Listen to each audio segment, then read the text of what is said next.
Hello guys, welcome to our YouTube channel, and today we are going to learn how to fix Snapchat map glitch. So let's get started.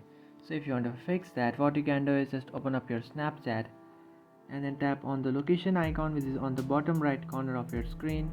And after tapping on that icon, make sure that you have enabled your location. So if your location is disabled, you can face some problems on your map inside your Snapchat.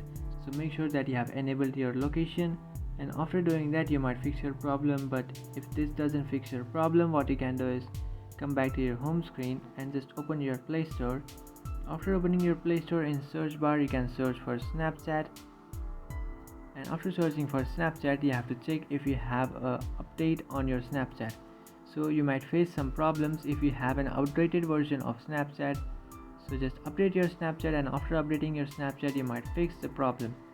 But even this doesn't fix your problem, what you can do is just come back to your home screen and open your settings. After opening up your settings, in search bar search for apps, and inside apps you can find Snapchat. So just search for Snapchat. After searching for Snapchat, now you have to tap on storage and cache and just clear the cache. And after doing so, what will happen is it will fix any glitches or bugs from your Snapchat application. And after doing all this, you just have to come back to your home screen and then tap and hold on to your power button and just restart your device. And after doing that, you might fix your problem. And after doing this, you will fix your problem. So that's it guys, this is how to fix Snapchat map glitch. If you find this video helpful, don't forget to like and subscribe to our channel. If you have any doubts, feel free to comment below. Thanks for watching.